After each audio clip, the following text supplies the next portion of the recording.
You've probably heard of the Stop Killing Games movement, which everybody agrees with and loves, except for this one guy, Pirate Software, who, to my knowledge, just wants to be hated by everybody because he keeps doing and saying things to that effect. But I want to introduce a new movement. This is the Keep Killing Games movement, and it is a movement of one. And a large part of what this idea is that publishers are trying to stop you from playing old games, and they use a lot of different methods. Delisting is one of the most prevalent because it's the easiest. You just literally stop people from legally purchasing these old games. And a lot of people will say, "Oh, you can do these things. You can pirate the game. You can get emulators. You can do whatever."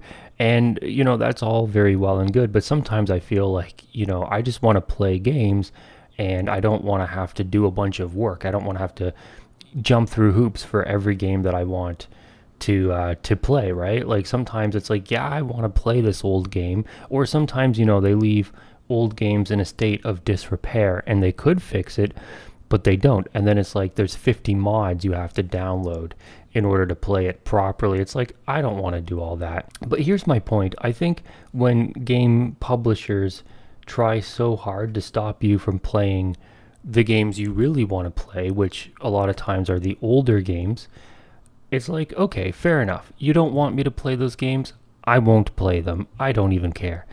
But what makes you think I'm going to give you money for your new games, right? If you're a publisher, you're going out of your way to prevent me from playing the games that I want. You're trying to withhold from me the products that I want to engage with, and you think I'm going to give you money for the garbage you're putting out? You're out of your mind. But there are enough gamers that support this kind of practice of especially delisting.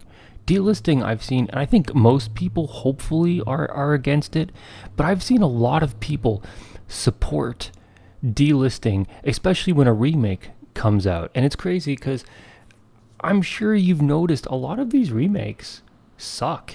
They come with worse graphics, more bugs, and they just don't play as well.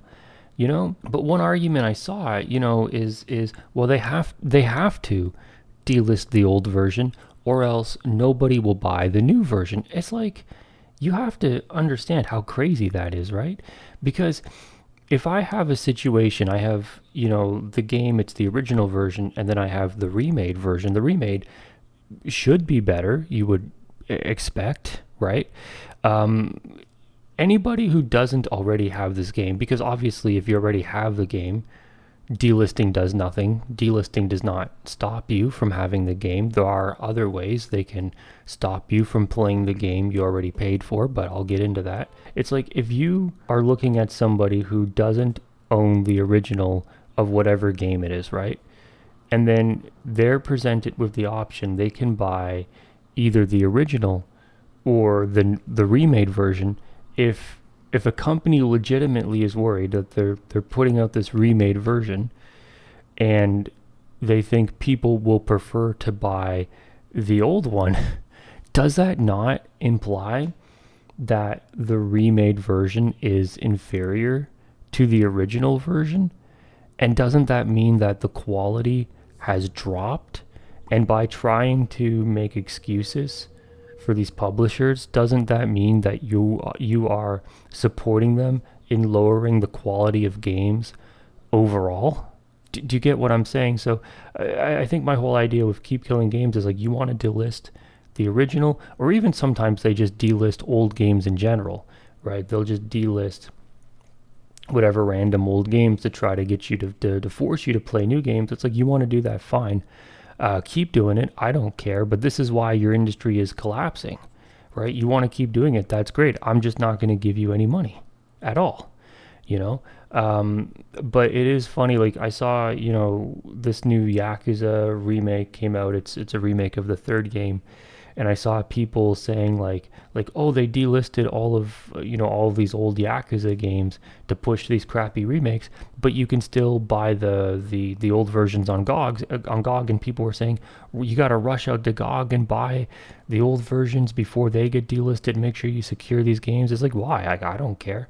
Why should I have to feel worried about, oh, I won't be able to buy these old games, these old Yakuza games of all things.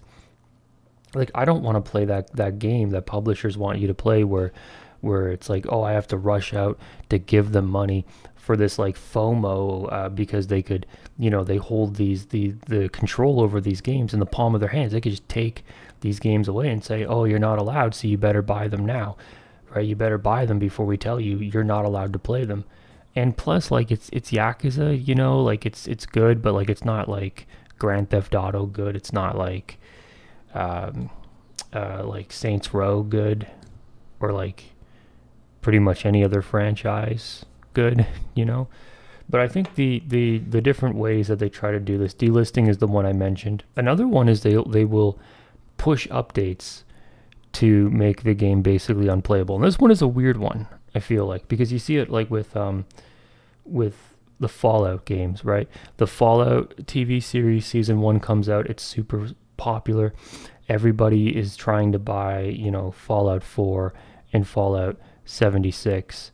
And then Bethesda, in its infinite wisdom, is like, oh, what if we put updates out to break these games that are popular now? And it's not even old games, it's new games. Bethesda is weird. Bethesda really runs the gambit, where they're like, not only are we going to have all our old games are not going to work, but our new games are not going to work either. Like, I just finished playing through Fallout New Vegas. I did a playthrough like 10 years ago, and I did most of the endings, and I just basically finished up the stuff that I never did the first time around that I wanted to do.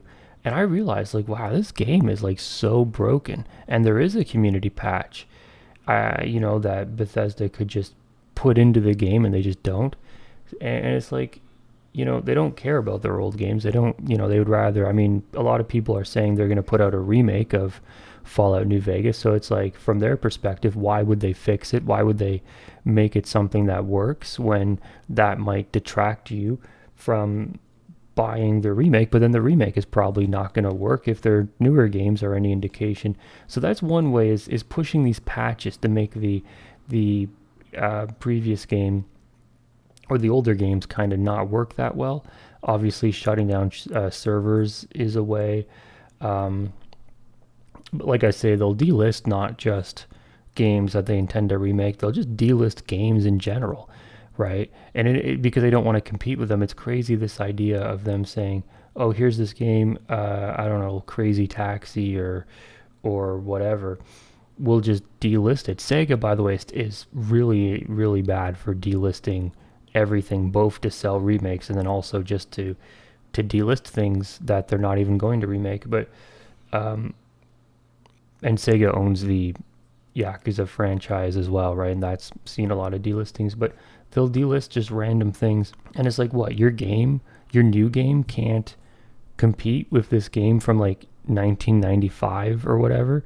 It's not Crazy Taxi, that obviously did not come out in 1995, but you know what I mean, right? When like Nintendo is so worried that about people being able to play like NES games, and it's like, what, your new games are not as good? Like, what's up? I don't understand. Like, how is that a threat to you? How are these games that came out in 95 or 96 or whatever, right? 96, the N64 came out. How are these games such a threat to your new games, right? That should be a problem. That should be cause for concern if that's true, right? I just don't feel like when a game comes out broken or whatever, why would I deal with that, right? So here's another example, like Borderlands 4, right? Like, a lot of people bought that on day one, and then they realized, oh, it basically doesn't work. Or the Monster Hunter game, same thing.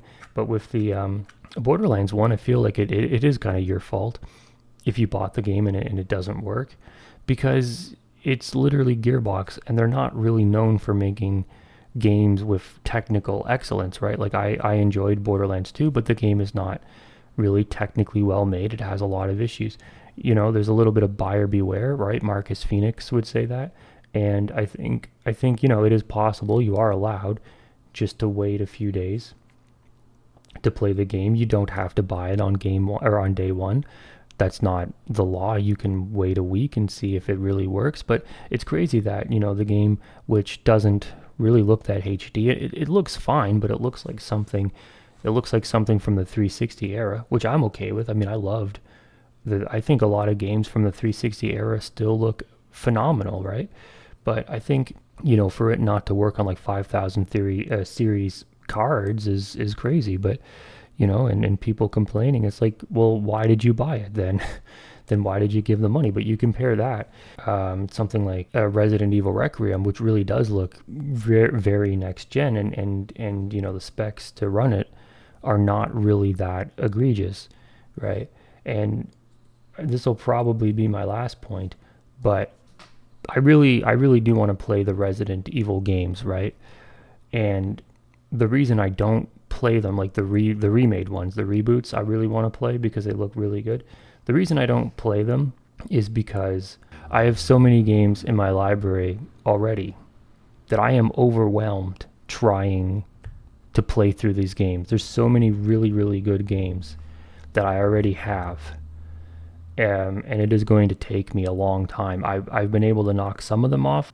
I'm not really worried about these games that suck, right? When a game like, I don't know, like Far Cry 6 comes out, right?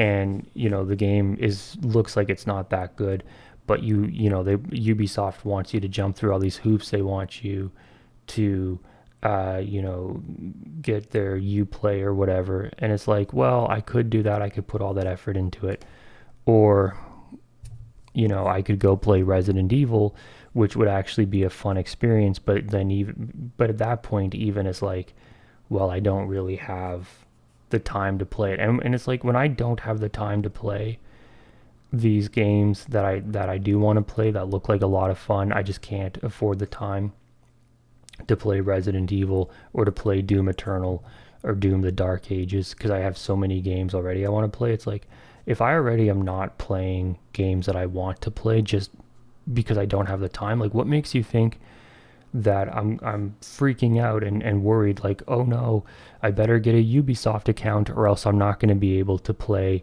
Far Cry 6, right? It's just, what makes you think I'm worried, like, oh, I better download Fallout 4 and start downloading all these mods to fix it, because I just won't have any other games unless I play this. There's so much other stuff that I could play. I don't need to play your broken crap. And that's the thing too, is all the hoops they want you to jump through.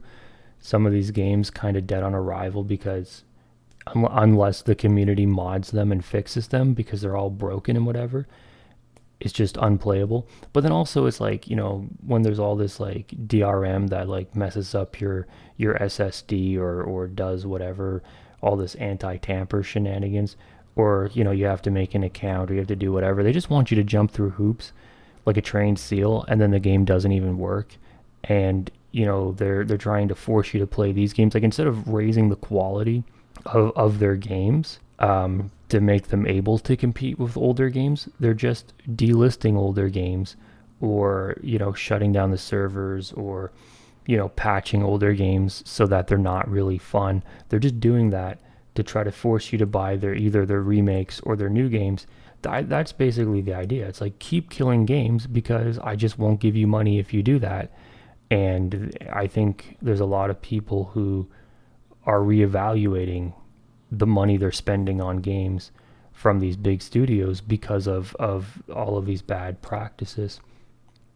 And like, at the end of the day, like, I think what they would like to do, if they could, is I think they would like to make it so that like the year is 2026.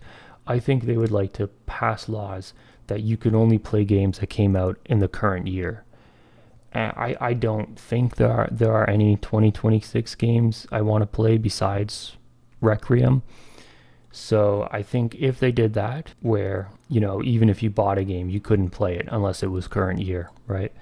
If they did that in a hypothetical situation, right, the ultimate strong arm to force you to buy new games, you know what, I would just go read a book, because there's always an option. So that's the idea of this movement, keep killing games, because you're really just killing your own companies. And I mean, Ubisoft is a great example of that, right?